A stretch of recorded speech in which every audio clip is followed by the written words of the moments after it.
Assalamualaikum warahmatullahi wabarakatuh. Jumpa lagi dengan saya, Dr. Fikri, pada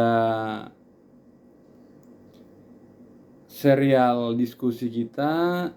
Kali ini kita masuk ke topik yang baru. Kalau kemarin kita bahas soal ayat-ayat neuroscience karena kaitannya dengan bulan suci Ramadan. Kali ini kita mau bahas tema-tema yang lebih lepas, lebih bebas, tapi tetap fundamental, yaitu tentang konsep pikiran. Jadi bagaimana otak memproduksi pikiran atau bahasanya science of mind atau theory of mind, atau dalam filsafat dikenal dengan istilah philosophy of mind. Nah, kali ini kita membahas soal tema pertama kita, yaitu kesadaran. Jadi apa itu kesadaran atau consciousness ya? Consciousness, kesadaran. Nah, kita akan bahas dari perspektif sains dan dari perspektif filsafat Islam ya. Nah, kesadaran itu kita nggak terlalu banyak teori, kita nggak terlalu banyak mengutip pandangan-pandangan para tokoh besar. Sederhananya, dalam konteks sains, terutama neuroscience, karena kesadaran itu menjadi tema yang dibahas pertama di era klasik, itu pokok bahasanya filosofi atau filsafat. Baru di era sains awal-awal menjadi ranahnya psikologi. Terus di era modern science abad ke-19 ini menjadi domain yang banyak sekali didiskusikan dalam ranah neuroscience ya, otak. Karena pada akhirnya ilmu-ilmu kontemporer, sains kontemporer atau modern science hari ini, bahkan psikologi itu mulai bertransformasi ke physical psychology atau biopsychology, sehingga kesadaran kemudian dilihat sebagai satu proses mental yang sebenarnya memiliki basis biologi. Nah, organ yang paling bertanggung jawab terhadap proses kesadaran itu adalah otak. Ini 100% sepakat ya, non debatable atau tidak ada keraguan. Jadi sahih ya, sahih dalam perspektif sains. Organ yang bertanggung jawab terhadap proses kesadaran yaitu otak ya.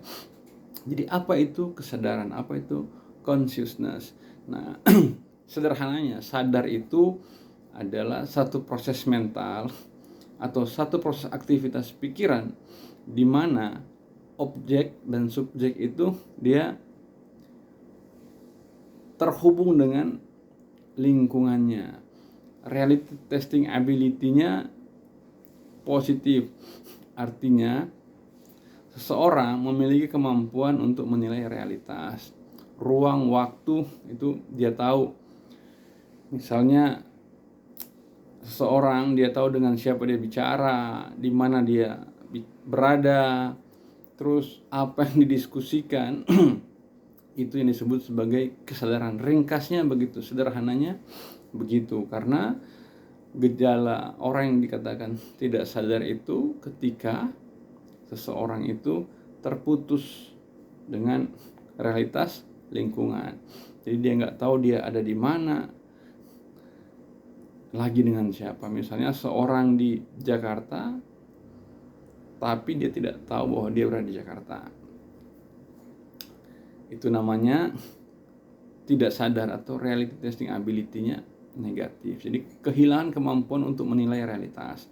Kesadaran itu adalah sebaliknya, yaitu seseorang memiliki kemampuan dalam menilai realitas. Itu kesadaran. Misalnya, nah realitas itu kan ada dua. Dalam perspektif sains, realitas yang dianggap bermakna itu adalah realitas yang indrawi, eksternal.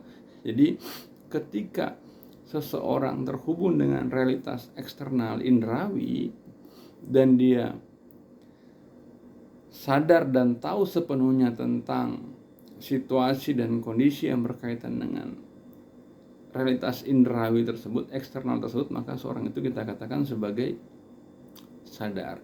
Nah, ternyata kesadaran ini diproses pada otak manusia, Jadi dalam perspektif neuroscience, kesadaran dalam struktur biologi adalah segala stimulus informasi indrawi yang mencapai cerebral cortex, yang mencapai cortical structure.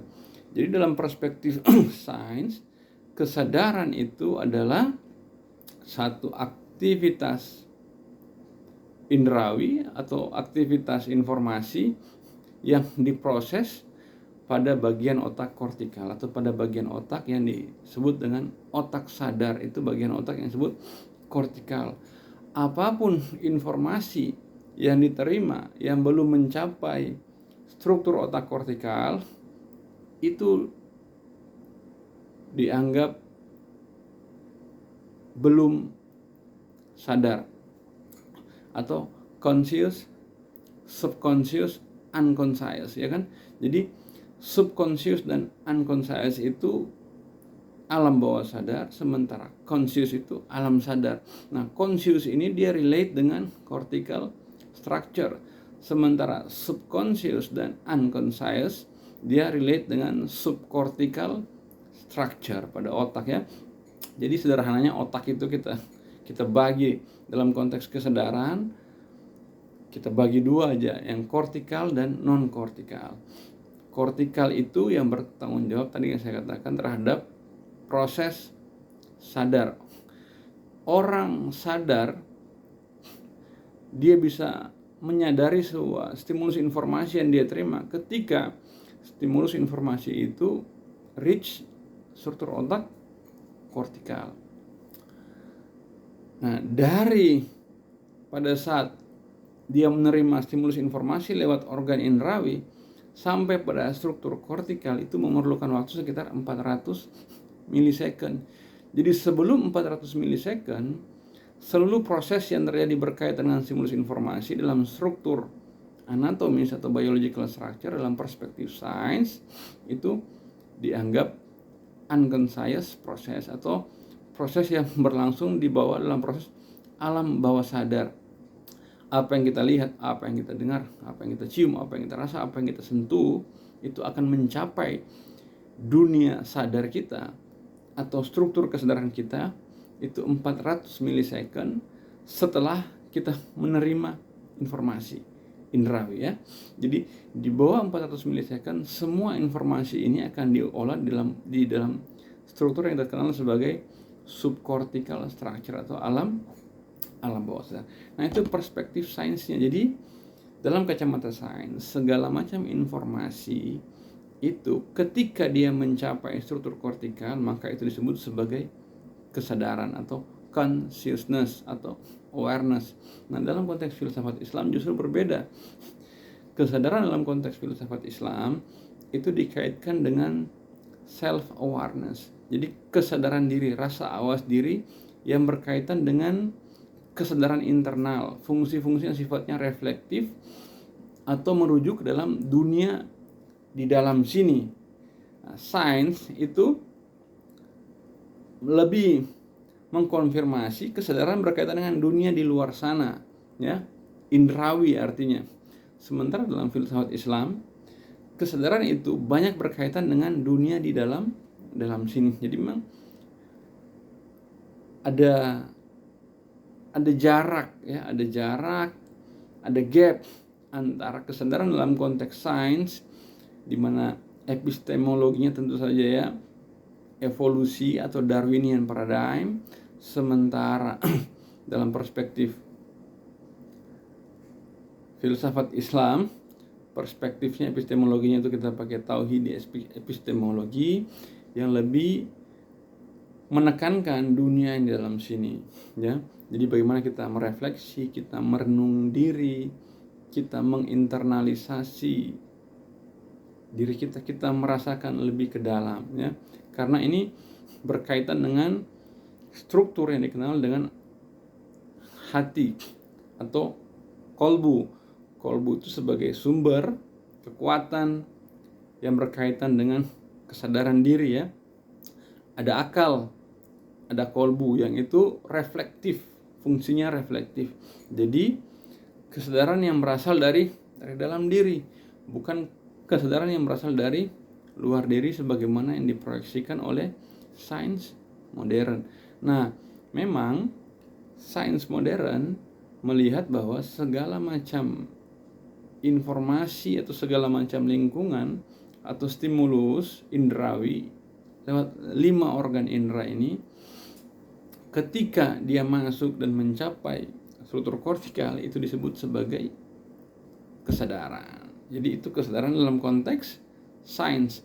Jadi sains melihat kesadaran sebagai sebuah proses biologik, sebuah proses fisikal, sebuah proses fisiologis. Jadi physiological proses yang berkaitan dengan anatomical structure pada struktur kortikal, ya.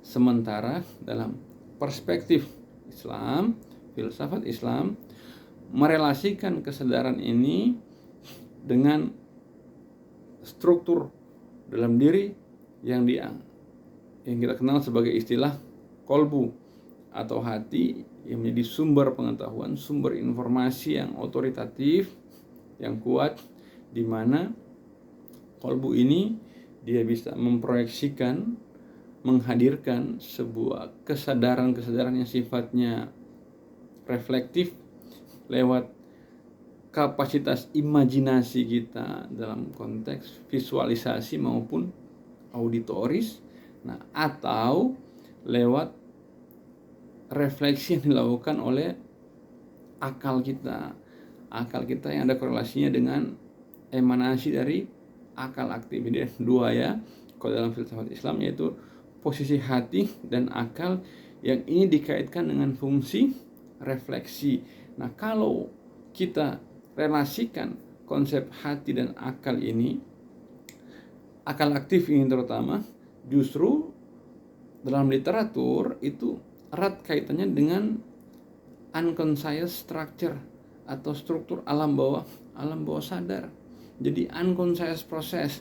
Jadi ketika sains lebih menekankan pada cortical structure berkaitan dengan proses-proses kesadaran diri yang sifatnya indrawi, yang sifatnya rasional, maka filosofi sains Islam, filsafat Islam itu lebih menekankan struktur alam bawah sadar, ya. Struktur alam bawah sadar atau struktur batinnya, ya, dunia mental kita yang unconscious, yang subcortical structure. Jadi memang positioningnya antara sains modern dengan filsafat Islam atau sains filosofi, filosofer saintis Islam, tradisi Islam klasik itu, dia memang punya posisi yang berbeda, tapi tidak saling menegasikan, ya. Justru ini bisa saling melengkapi, saling menguatkan, ya. Nah, jadi itu tentang tema kita berkaitan dengan kesadaran. Jadi bagaimana kesadaran itu di-generate, bagaimana kesadaran itu diproses, bagaimana proses terbentuknya kesadaran dalam diri manusia, atau dalam pikiran manusia, atau dalam imajinasi manusia, atau dalam dunia mental manusia. Jadi kesadaran kita lihat dari 2 perspektif. Perspektif pertama itu perspektif sains, paradigmanya tentu saja evolusi, natural science, physical science, yang melihat bahwa kesadaran itu adalah satu proses mental yang berkaitan dengan struktur otak yang disebut sebagai cortical structure, di mana cortical structure ini terkoneksi dengan 5 organ indrawi. Jadi 5 organ indera ini ketika menerima stimulus informasi, maka kesadaran tentang informasi itu, hadirnya kesadaran itu adalah ketika semua informasi yang masuk melalui organ indrawi ini mencapai struktur kortikal. Oke? Ketika informasi ini belum mencapai struktur kortikal, maka itu disebut sebagai ketidaksadaran atau belum sadar atau subconscious dan unconscious proses. Sementara dalam perspektif filsafat Islam, kesadaran diri itu, self awareness itu justru ketika kita melibatkan diri kita dengan dunia yang di dalam, bukan dunia yang di luar. Ketika kita lebih hening, ketika lebih reflektif, ketika lebih merasa korektif, memikirkan ulang, merefleksikan ulang, menata ulang yang berkaitan dengan yang dimana kita menyandarkan proses-proses itu dalam dunia di dalam, ya, dunia dalam. Nah, dunia dalam ini dalam Islam, filsafat Islam itu ada dua. Kolbu sebagai sumbernya hati dan akal. Ini merupakan dua sumber informasi yang sifatnya reflektif, yang erat kaitannya dengan proses kesadaran diri manusia. Jadi itu, nah kalau kita komparasikan antara filosofi Islam dengan modern science, maka akan kita jumpai bahwa justru struktur-struktur yang kita kenal secara awam dengan istilah struktur bawah sadar atau subcortical structure ini justru memainkan peran penting dalam menghadirkan informasi-informasi yang sifatnya alami, yang sifatnya otoritatif, dan sifatnya lebih konfirmatif, ya. Jadi itu dia, ketika sains melihat dunia ketika sains mengaitkan kesadaran diri dengan dunia yang di luar sana melalui perantaraan organ indrawi, 5 organ indrawi, maka filsafat Islam justru mengaitkan kesadaran dengan dunia yang di dalam sini, ya, yang bersumber pada hati dan akal. Oke? Terima kasih. Semoga bermanfaat. Saya Dr. Fikri undur diri. Salam.